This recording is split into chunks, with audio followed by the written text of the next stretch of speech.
Bonjour à tous, j'espère que vous allez bien. On se retrouve aujourd'hui pour un tout nouveau bilan culturel, le bilan du mois de juin. Je n'ai pas de série à vous présenter, je n'ai pas de livre. Sachez que la vidéo sur mes dernières lectures là, sur ces derniers mois sortira à la fin du mois d'août. Et j'ai plutôt des films en fait aujourd'hui dont je vais vous parler. J'en ai 7 en l'occurrence. Le premier étant sorti à la fin du mois de mai, c'est le tout nouveau long métrage des frères Dardenne intitulé Jeune mère. Quand je suis arrivée ici, vous m'avez aidé à pas avoir honte d'être une mère célibataire. Je veux pas revenir dans le passé, mais je t'en ai déjà prêté de l'argent. Je me réjouissais tellement de te tenir compte de moi. Mais je sens rien. C'est plus ma sœur! Je veux qu'il ait des parents qui l'aiment. Je veux plus connaître la misère, je veux m'en sortir.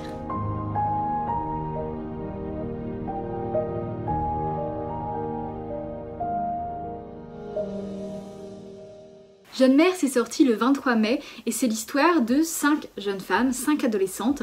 Nous avons Jessica, Perla, Julie, Ariane et Naïma qui sont hébergées dans une maison maternelle qui les aide dans leur vie de jeune mère. En effet, ces 5 jeunes femmes, ces 5 adolescentes, eh bien, ont été mères à un âge très jeune pour le coup. Et donc, dans ce film, on les suit alors qu'elles ont l'espoir, vous voyez, de parvenir à une vie meilleure pour elles-mêmes mais aussi pour leurs enfants. Ce film, c'est le film qui a eu le prix du scénario à Cannes et à titre personnel, j'aurais plutôt donné à l'Agent secret. Pour autant, Jeune mère n'a pas volé son prix puisque c'est un exercice de film choral, quelque chose qui est vraiment pas facile à mettre en place en fait, et c'est très réussi ici. En fait, un film choral, il faut réussir à agencer le destin de plusieurs héroïnes, que ce soit cohérent, que chacune ait son moment dans le film, que son intrigue soit développée. Ici, elles sont 5, et franchement, ça s'agence plutôt bien. Donc l'idée, c'est de suivre ces 5 filles mères qui ont toutes accouché, sauf une, elles sont toutes mineures, et en fait, chacune fait face à un problème en particulier, qui illustre en fait le fait d'être mère aussi jeune, vous voyez. Par exemple, on a Perla qui espérait qu'un bébé arrangerait ce qui se passe avec son compagnon qui vient tout juste de sortir de prison. Ce sont des adolescents, hein, je le précise. Et spoiler, évidemment que non, ça ne va rien arranger dans son couple. On a aussi Jessica, par exemple, qui elle ne ressent rien face à son enfant alors qu'il vient d'arriver. Ou bien encore Ariane, qui ne voulait pas de cet enfant mais qui a dû le garder parce que sa mère voulait le materner. Sa mère voulait s'occuper de cet enfant et donc elle a demandé à Ariane de garder le bébé, d'accoucher finalement, d'aller jusqu'au bout de sa grossesse. Et donc les frères Dardenne mélangent, vous voyez, le destin de ces adolescentes qui se croisent, parce que forcément elles évoluent dans la même maison maternelle, et c'est assez amusant de voir une fille qui est protagoniste, vous voyez, dans une séquence pendant plusieurs minutes, et qui dans la scène suivante va être un peu en retrait parce que finalement on va laisser la place à une autre des filles de la maison, voilà. Pour autant, donc, je vous l'ai dit, tout s'organise très bien, et c'est assez bluffant la maîtrise du scénario. Encore une fois, le prix du scénario n'a pas été volé. Ce sont des héroïnes qui sont toutes touchantes, bon parfois agaçantes hein, qu'on se le dise, mais en même temps ce sont des adolescentes, et faut pas oublier ça, faut s'en rappeler parce que ça justifie leurs réactions qui, bon parfois peuvent être un peu excessives. Ce film, c'est un film des frères Dardenne, donc voilà, ça met en lumière un pan de la société, c'est une écriture qui est très documentée, on sent qu'ils se sont bien renseignés en amont, ça nous apporte beaucoup sur le sujet, c'est assez passionnant, à travers des personnages qui sont attachants, il y a du rire, il y a des larmes, bref, Jeune mère c'est excellent quoi. Allez-y si vous avez encore l'occasion de le voir en salle parce que c'est vraiment très bien. Bon, là on s'attaque à un grand réalisateur, on va parler du nouveau film de Wes Anderson sorti le 28 mai, The Phoenician Scheme. Among the richest men in Europe. This was Korda's 6th recorded airplane crash. He is survived by 10 children, 9 boys, 1 nun, his daughter Liesel. I've appointed you sole heir to my estate, which you may come into sooner rather than later. Why? It's been 6 years since our last meeting. I have my reasons. Which are what? My reasons? I'm not saying. I'm saying I'm not saying. Anatole Korda, dit Jar Jar Korda, est un homme d'affaires qui a mille et un projets. Le problème, c'est que ses techniques sont peu scrupuleuses et qu'il y a pas mal de gens qui veulent sa mort. En parallèle, on le suit alors qu'il veut lancer un nouveau projet et donc il va tenter d'aller convaincre ses investisseurs un par un, accompagné par sa fille Liesel qui elle est une nonne. Bon, moi j'ai très mal démarré avec Wes Anderson. Le premier film que j'ai vu de lui c'était The French Dispatch.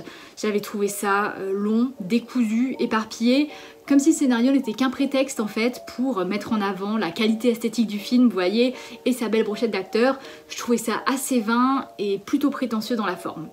Pendant des années, j'ai donc été très fermée à ce que pouvait proposer Wes Anderson, je disais à qui voulait l'entendre que je n'aimais pas ses films, jusqu'à ce que je parvienne à avoir un billet pour la projection du long métrage à Cannes, séance de 8h30, ça pique un peu, et j'y étais un peu reculon forcément, parce que moi j'avais le très mauvais souvenir de Wes Anderson, hormis pour le Wes Anderson à l'animation que j'adore, en live action j'ai plus de mal, et en fait j'étais très agréablement surprise. Évidemment, il y a l'esthétique du film, je veux dire, un film avec des teintes pastel, les plans sont symétriques, les décors sont dignes des plus beaux contes, vraiment, il y a un côté un peu carton-pâte, je trouve, dans les décors, et c'est tout à fait charmant, c'est magnifique, mais de toute manière, je pense que ça surprend personne si je vous dis qu'un film de Wes Anderson est beau. Ici, contrairement à ces deux derniers films, en fait, on a un cheminement plus linéaire, et je pense aussi que c'est ça qui m'a plu par rapport à The French Dispatch, c'est qu'on suit Jadar Korda et sa fille qui tentent d'aller convaincre des investisseurs pour financer leur projet. C'est la tractation phénicienne qui donne son nom au film.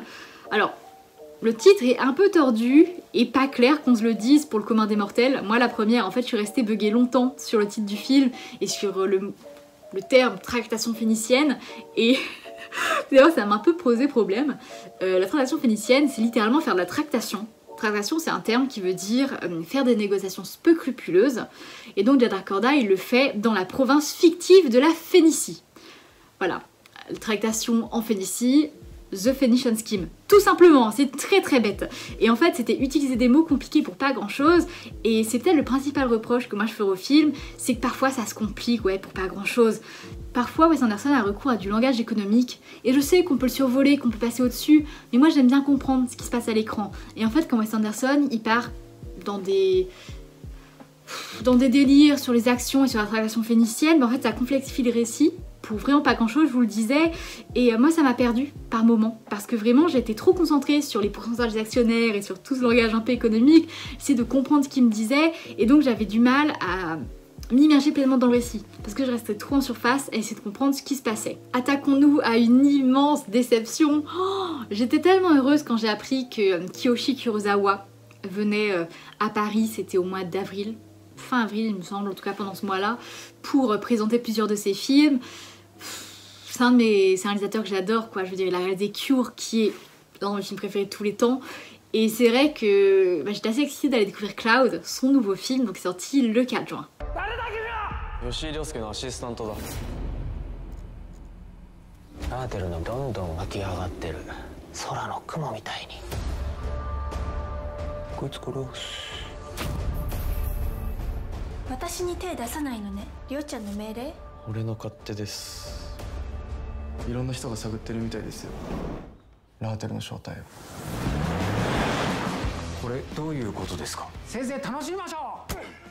C'est l'histoire de Ryosuke qui a tout plaqué en fait pour vivre de la vente en ligne. Le problème c'est que ces petites combines ne sont pas au goût de tout le monde et que très rapidement certains clients menaçants vont se rassembler et préparer une attaque contre Ryosuke, une attaque qui s'annonce extrêmement sanglante.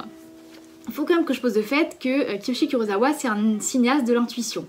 J'ai eu la chance de du coup le voir à 2 reprises pour une projection de Cure et puis pour la projection de Cloud, à chaque fois suivi d'un débat ou d'une masterclass. Et c'est vrai que quand il était question d'évoquer son processus d'écriture, notamment son processus de travail, en fait on constate qu'il y va beaucoup à l'instinct, qu'il fait vraiment ce qu'il veut, il suit ses envies en quelque sorte. Et c'est exactement ce qu'il fait avec Cloud, c'est que ce film c'est un kiff. Il a dit, lorsqu'il a présenté, il avait envie de faire un film d'action cliché américain, transposé au Japon, et ben il l'a fait. Sauf que les films d'action américains ils sont pas bons, Cloud c'est pas bon non plus quoi.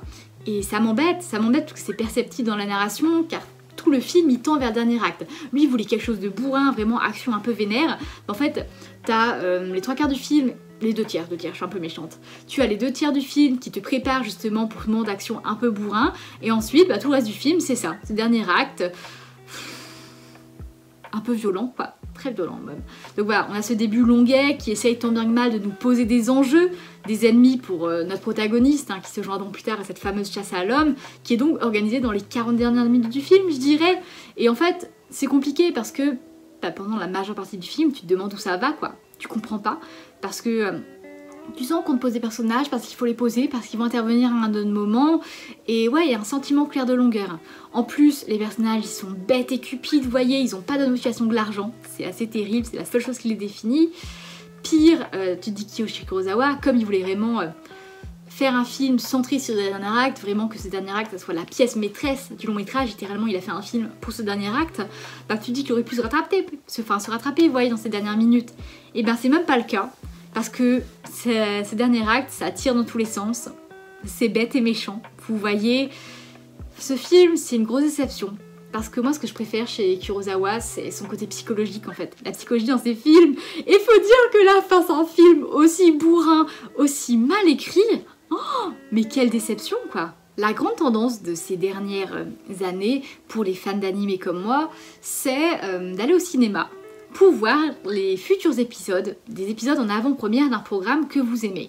C'est assez régulier, Demon Slayer a vraiment instaurer la chose, voilà, en proposant 1 ou 2 mois avant la sortie de l'animé, le début de la diffusion en tout cas de l'animé, voilà, il te propose 2-3 épisodes de la nouvelle saison pour que tu puisses avoir un petit teasing et que tu vois un peu à quoi ça ressemble. Et ben la licence Dan Da Dan s'y est mise aussi. Et donc ce mois-ci, c'était une sortie limitée sur 2 jours, le 7 et 8 juin, j'ai pu aller voir Dan Da Dan Evil Eye.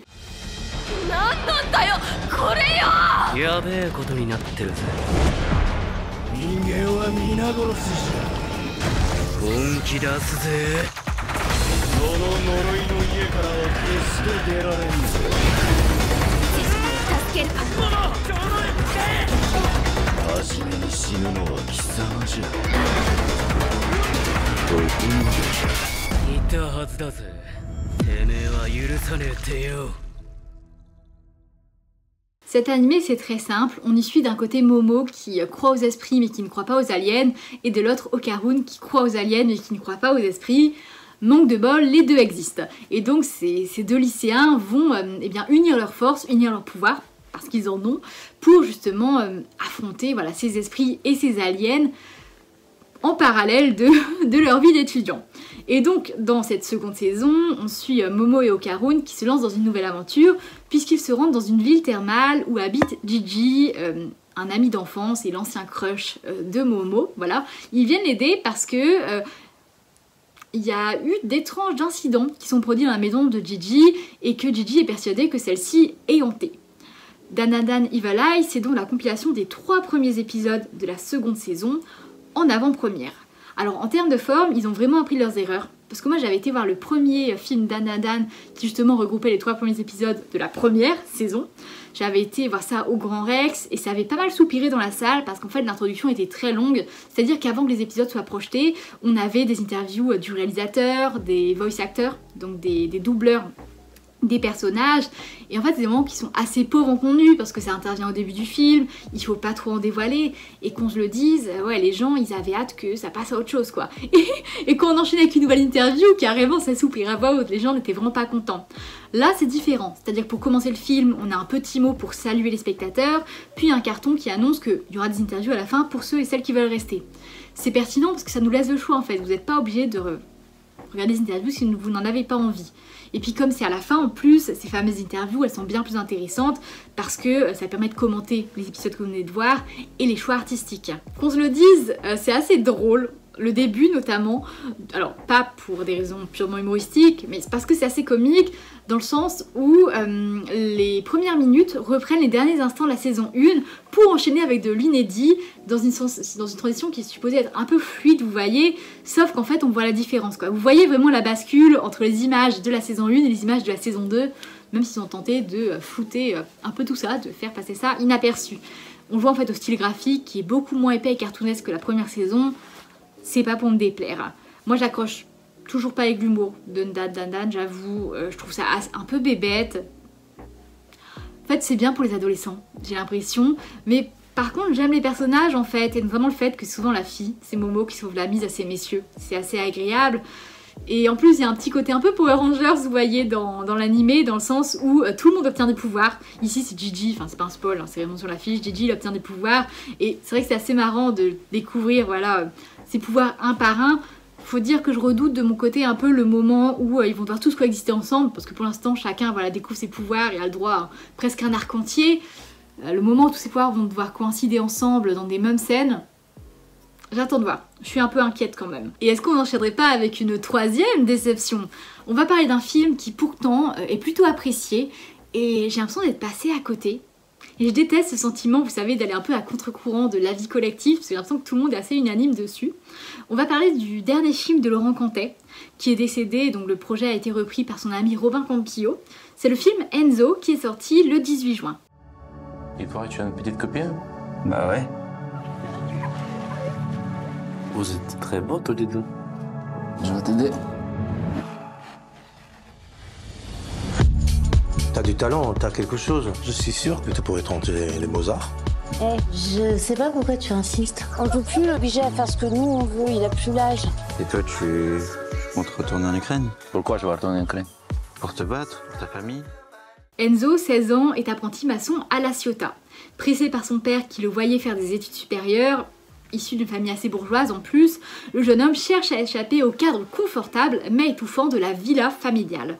C'est sur les chantiers, au contact de Vlad, un collègue ukrainien, qu'Enzo va entrevoir un nouvel horizon.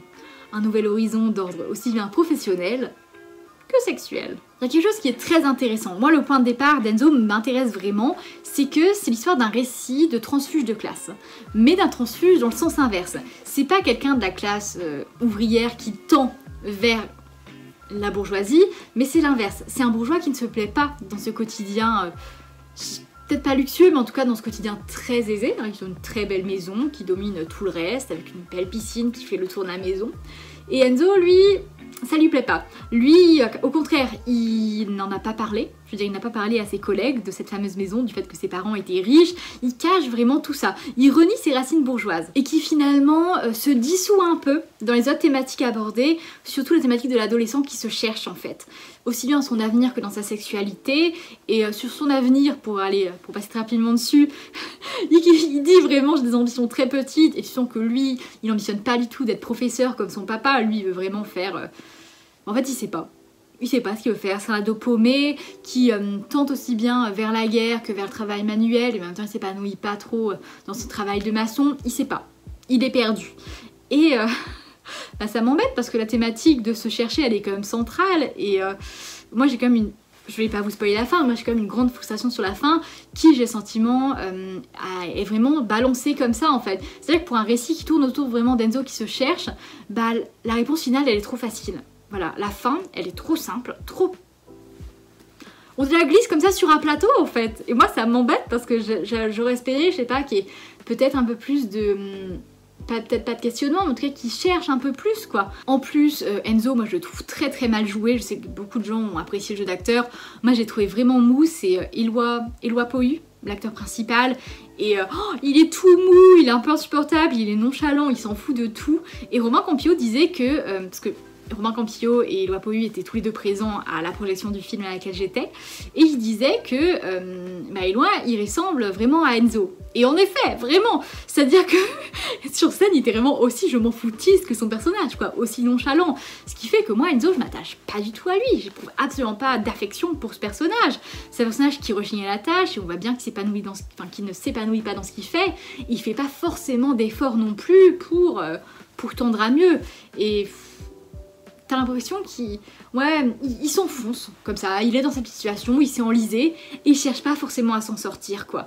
Ce qui fait que pour un récit qui est supposé raconter justement sa manière de tendre vers un nouvel avenir et de tester des choses, je trouve qu'il n'y a pas de moment vraiment où il va prendre des initiatives en quelque sorte.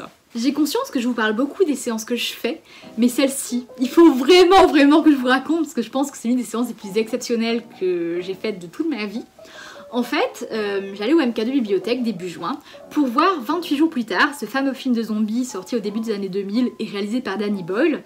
C'était une projection un peu particulière parce qu'on savait que Danny Boyle serait présent en visioconférence pour répondre à des questions et qu'après on aurait des extraits inédits de la suite 28 ans plus tard qui est sortie là courant du mois de juin. Donc bon, moi j'y vais, je m'attendais à ce que la séance se termine à 21h30, vous voyez. Et déjà j'arrive, c'est étrange, on vérifie plein de fois mon billet, ce qui n'arrive jamais, hein. Normalement on regarde jamais mon billet autant de fois, on contrôle mon sac, première fois que ça m'arrive au MK2 Bibliothèque, et là j'arrive dans la salle et je vois un immense photocall à l'Effilite 28 ans plus tard. Ce qui est très étrange parce que personne de l'équipe n'est supposé être présent, donc je me dis bon peut-être qu'ils ont invité des influenceurs, vous voyez, qui vont prendre la pause comme ça dans le photocall. J'arrive à je prends un siège au hasard parce que c'était pas du tout placé. Et là, je vois un sac. J'ouvre le sac, il y a une bouteille d'eau. Je me dis c'est cool, c'est pour nous hydrater. Et là, je vois un petit sac à l'intérieur du sac. Un petit pochon en fait. Et donc, je pose ma main dessus. Et c'est visqueux, c'est froid. En fait, c'était un sandwich. Et je comprends pas. Je me dis bah quand même, moi j'ai signé pour 28 jours plus tard. C'est gentil de nous nourrir, mais... Enfin, je veux dire, la séance elle est courte. Je comprenais pas. Voilà, le film se lance. Bon, Danny Boyle débarque à la fin pour parler du film, quoi. Donc assez génial, parce qu'à la base, il va être en visio. Et là, il dit qu'il est pas seul. En fait, il est venu accompagné de Jodie Comer et Aaron Taylor Johnson, qui sont les deux acteurs principaux du film. De la suite, 28 ans plus tard, ils étaient à Paris, et donc... ces fameux photocalls qui étaient là, et bien c'est simplement parce que comme ils ne seraient pas présents à Paris au moment de la sortie du film, et par conséquent il n'y aurait pas de grande avant-première de 28 ans plus tard, mais ils ont organisé une sorte d'avant-première, vous voyez, un peu approximative, puisque en effet, je vous le disais, on devait nous projeter des extraits simplement du film, donc moi je m'attendais à des scènes un peu éparpillées par-ci par-là, et ben non. On a vu les 28 premières minutes de 28 ans plus tard, donc, suivi donc d'une FAQ, d'un échange avec Danny Boyle et ses deux acteurs principaux. Donc voilà, séance de folie. On a terminé à 23h au lieu de 21h30. Autant vous dire que l'intérêt des sandwichs était tout justifié. Et donc, après cette très longue introduction, je peux enfin vous parler de 28 ans plus tard, donc sorti en France le 18 juin.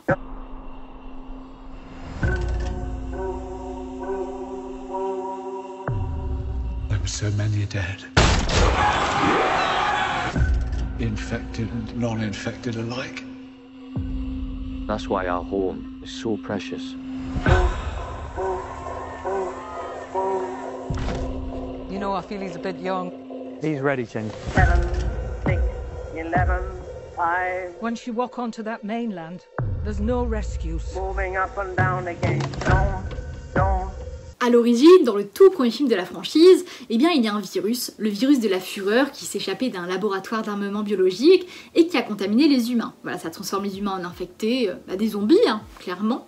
Et là, ça fait 30 ans, presque 30 ans, ça fait 28 ans exactement que le virus s'est déclaré. En fait, toutes les régions du monde, tous les pays, tout le reste du monde a réussi à repousser le virus et ou enfermer la Grande-Bretagne sur elle-même en fait. C'est-à-dire que littéralement les habitants de Grande-Bretagne sont confinés depuis bientôt 28 ans avec ce virus. Voilà. Et donc tout le monde, le reste du monde vit sa petite vie tranquillement tandis que les habitants de Grande-Bretagne eh bien, continuent de vivre dans la peur et dans cette épidémie qui les transforme en zombies. Sauf qu'il y a quand même des petits villages qui subsistent. Et en l'occurrence, il y en a un situé sur une île avec une digue qui est immergée quand la marée est haute. Et donc, nos personnages vivent voilà, dans une communauté très paisible, où bah, évidemment on est un peu de retour aux valeurs primaires, vous voyez, où voilà, chacun doit mettre du sien pour faire fonctionner la communauté. Il n'y a pas beaucoup de moyens, mais au moins ils sont vivants et en bonne santé.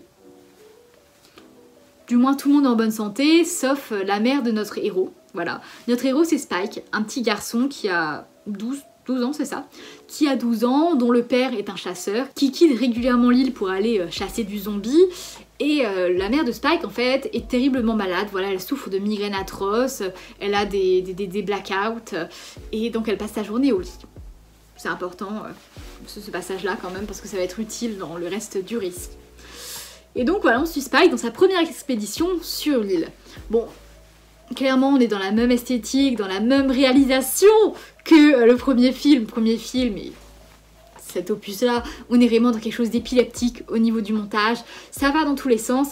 La façon de filmer de Danny Boyle est très singulière dans le sens où il y a vraiment des caméras de partout. D'ailleurs, là, pour ce film, il a inventé un système de ring, un cercle avec plein d'iPhone pour justement vraiment capter au mieux les personnages et ce qui se passe autour d'eux. Ça a été employé dans plusieurs séquences pour vraiment...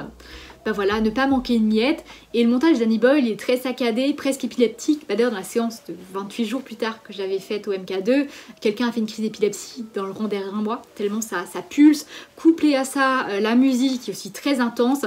C'est vraiment une expérience pleine de tension. 28 ans plus tard, et la saga de façon générale, je peux vous dire que votre cardio monte très très fort. Donc voilà, moi j'ai été totalement séduite, bien sûr, par la réalisation. L'écriture m'a quelque peu surprise, mais en fait je pense que j'aurais gagné à être prévenue en amont, c'est qu'il y aura une suite. Voilà, une suite à ce film est prévue, et par conséquent ce premier opus fait office d'introduction. Et c'est vrai que sur le moment j'étais un peu déçue parce qu'il y avait le sentiment que ça n'avançait pas, je me disais mais où est-ce qu'on va en fait? Là ça prend vraiment son temps. Et c'est un peu particulier parce que là où dans le premier film on disait que peut-être nos personnages auraient une issue, en fait là vous savez qu'ils sont coincés sur l'île de toute manière, enfin sur l'île de Grande-Bretagne je veux dire de façon générale, et que juste il doit survivre en fait tout simplement, qu'il n'y a pas forcément l'idée d'aller à un point A à un point B. Il y a une petite ligne directrice, mais voilà, il n'y a pas cette idée-là d'aller à un point A à un point B, et donc vous les suivez vraiment en fait juste dans leur vie quotidienne dans ce monde, et puis dans les différents moyens qui ont été développés pour tuer des zombies, pour survivre. Vous savez que les zombies sont là, de toute façon ils ne seront pas éradiqués, donc juste on les suit. C'est une plongée en fait dans ce monde infesté. Et ça c'est assez passionnant quand même. Là-dessus ça me plaît vraiment, et c'est vrai que ce rythme qui m'a déstabilisée, plus je prends du recul, plus je l'apprécie, parce que je réalise qu'effectivement c'était voulu, c'était vraiment là pour nous poser un second opus. Donc ouais, c'est très prometteur pour la suite qui sortira dans plusieurs semaines, plusieurs mois même. Clairement, c'est un peu de temps encore avant 28 ans plus tard 2. On n'a pas de nom pour cette suite-là, mais qui s'annonce très prometteuse, à ce près qu'elle ne sera pas réalisée par Danny Boyle. J'espère qu'on gardera quand même ce côté assez intense comme on retrouve dans ces films. Et enfin, dernier film sorti le 25 juin, lui pour le coup je l'ai vu en projection presse, c'est un film qui raconte un couple. Voilà, qui raconte un couple et surtout jusqu'où peut-on accepter l'autre, y compris quand il dévoile sa vraie personnalité. Ce film c'est Sous hypnose de Ernst de Gier. Je pense que la prononciation est très mauvaise, j'en suis navrée, qui est donc sorti le 25 juin.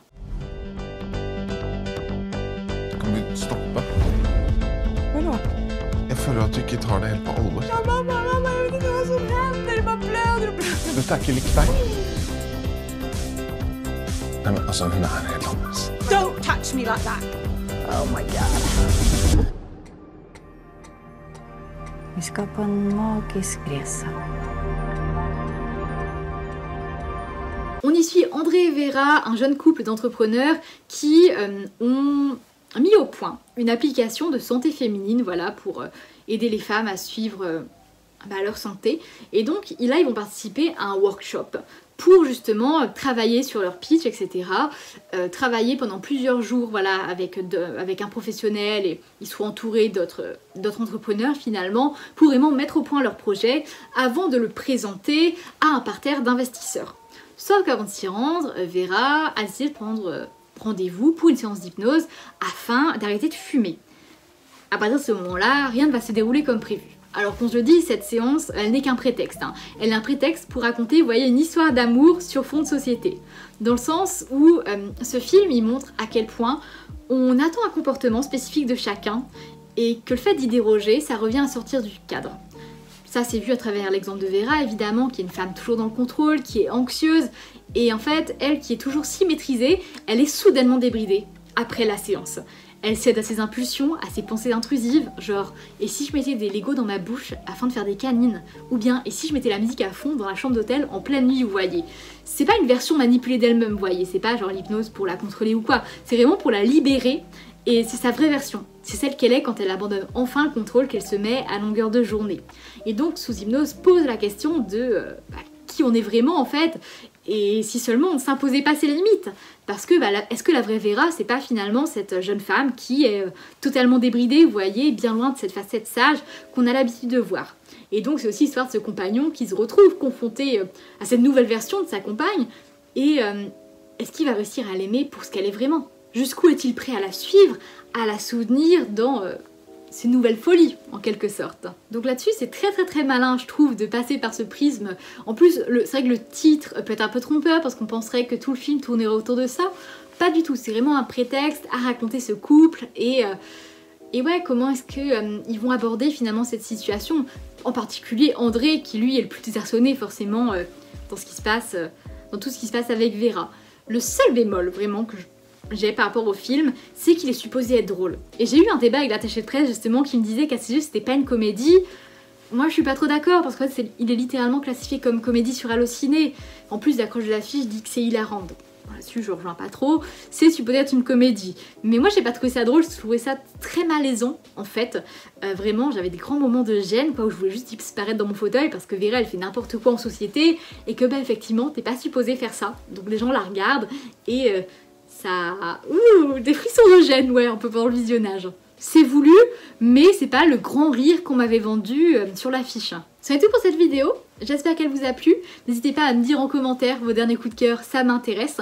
Et on se retrouve pour un nouveau bilan culturel le mois prochain, où on devrait parler de la nouvelle saison de Squid Game, nouvelle et dernière saison, puisque bah là, au moment où je vous tourne cette vidéo, je l'ai pas encore terminée. Donc je prends mon temps pour savourer, et puis on en reparle dès que possible.